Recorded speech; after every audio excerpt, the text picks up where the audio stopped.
सोच विचार मीडिया, सोच आपकी, नजरें हमारी।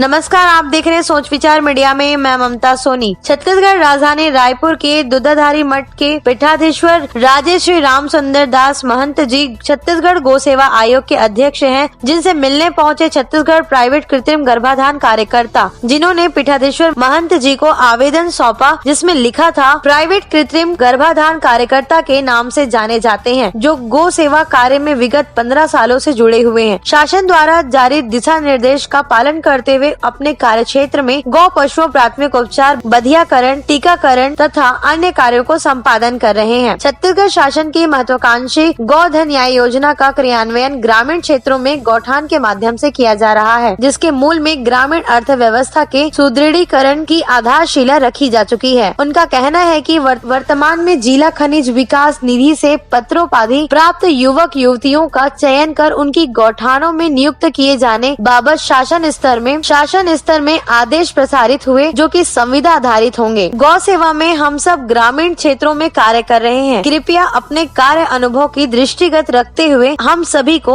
उचित मानदेय देते हुए गौठानों में नियुक्त किए जाने के लिए इन्होंने आवेदन किया है। जी, मैं चंद्रशेखर सिंह राजपूत तिल्दा ब्लॉक से हूँ। मैं आज हम महाराज जी से, जो गौ सेवक आयोग के अध्यक्ष हैं, श्री राम सुंदर दास जी से मिलने आए थे। हम लोग ग्रामीण स्तर पे काम कर रहे हैं पशुपालन विभाग पे, और आज मिलने का उद्देश्य था कि हमें एक निश्चित मासिक वेतनमान मिले, जिससे हमें मिले एक निश्चित रूप से एक निश्चित मासिक मानदेय राशि मिले, जो हम चाहते हैं। इसी उद्देश्य के साथ महाराज जी के साथ मुलाकात हुई। महाराज जी ने हमें आश्वासन दिया कि हम बहुत जल्द माननीय मुख्यमंत्री जी से, रविंद्र चौबे जी से मुलाकात करके हम जरूर बताएंगे और गौठानों में आप लोगों की नियुक्ति के लिए सिफारिश करेंगे। जी, धन्यवाद। मैं पुष्पकांत शर्मा लोरमी मुंगेली से हूँ। प्राइवेट कृत्रिम गर्भाधान कार्यकर्ता हमारा संघ है। हम लोग इसके पहले गौ सेवक योजना में जुड़े भी हुए हैं।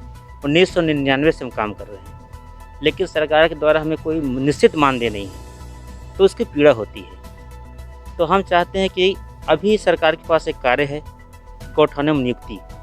तो गौठानों में नियुक्ति के लिए सबसे ये चाहिए कि हम लोग ग्रामीण के हैं और उस जगह पर हमारी नियुक्ति हो जाए, तो सरकार को भी कम खर्च करना पड़ेगा, और साथ ही साथ हम लोग भली भांति कर सकते हैं, क्योंकि बाहर का व्यक्ति जाके गौठानों में काम नहीं कर सकता है, और हम लोग कर सकते हैं क्योंकि हम उस गांव से हैं। दूसरी बात, कई अभी तक जो हमको मानदेय मिलता है वो कार्य आधारित है, जो कि 2 साल 3 साल से लंबित पड़ा हुआ है, और इससे बहुत तकलीफ होती है परिवार चलाने में। हम चाहते हैं कि हमको एक निश्चित मानदेय मिले, और जिससे कि हमारा परिवार पर भरण पोषण हो सके। तो आज इतनी दूर से आप लोग राम मंदिर में महंत जी से मिलने, इसका मुख्य उद्देश्य क्या है? हमारा यही है, उनसे सरकार तक एक हमको चाहिए कि बीच में कोई कड़ी मिले, जिससे कि सरकार तक बात पहुँच सके। तो इनके पास हम लोग आए हैं कि मिल सके। जी, साथ में मिलने की कोशिश की है हम लोग।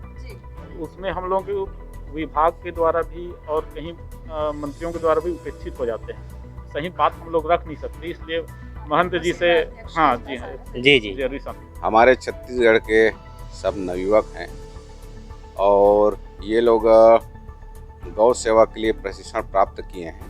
6 माह का ये लोग प्रशिक्षण लिए हैं, जिसमें गौ माता का कृत्रिम गर्भाधान के लिए, और बधियाकरण के लिए, और टीकाकरण का कार्य ये करते हैं, जैसे शासन की योजना होती है उसके तहत। अभी तक की यह देखा गया है कि जब जब इनसे कार्य लिया जाता है तो कार्य आधारित इनको मानदेय दिया जाता है। इनकी सोच है कि चूँकि हम लोग प्रॉपर छत्तीसगढ़ से हैं, यहीं के निवासी हैं, और हमने प्रशिक्षण लिया है गौ सेवा का, तो इसलिए एक जो भी निर्धारित निश्चित मानदेय होता या वेतन होता, प्रत्येक महीना हमको मिलता, तो उससे हमारा घर परिवार भी चलता, और निश्चिंत होकर हम लोग गौ माता की सेवा भी कर सकते।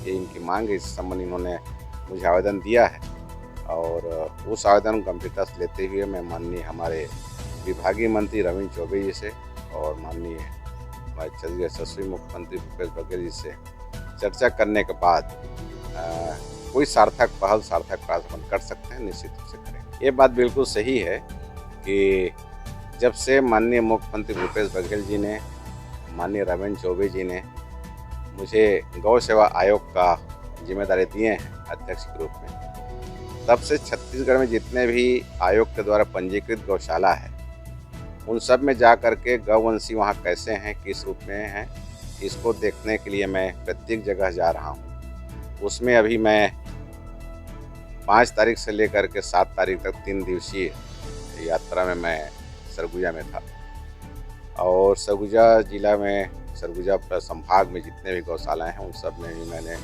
भ्रमण किया। गौवंशियों को, गौ माता को मैं देखा, वहाँ से देखा। लोग बहुत ही समर्पित भाव से सेवा कार्य कर रहे हैं।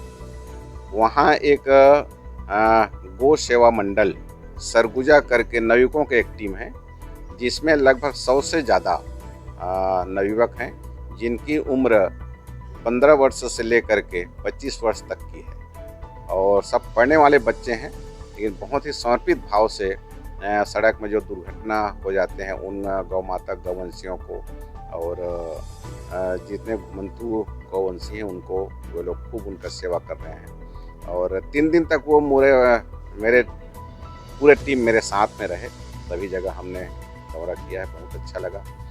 गौशालों में हमने देखा कहीं कोई कमी है, उसके विषय हमने उनको कहा भी है इसको सुधारा जाए, क्योंकि गौ माता हमारी आस्था, श्रद्धा, विश्वास के केंद्र है और उनका सेवा होनी चाहिए। तो मुझे ऐसा लगता है कि बार बार गौशाला में जाने से वो प्रेरित होंगे और जो बात हमने उनको कमी बताया है उसको पूरा करने को प्रयत्न करेंगे। अब आने वाले समय में निश्चित रूप से जितने पंजीकृत गौशालाएं हैं उनकी व्यवस्था सुदृढ़ होगी, सुधरेगी, ऐसा विश्वास करते हैं। ऐसी खबरों के लिए बने रहिए हमारे साथ सोच विचार मीडिया में। नमस्कार।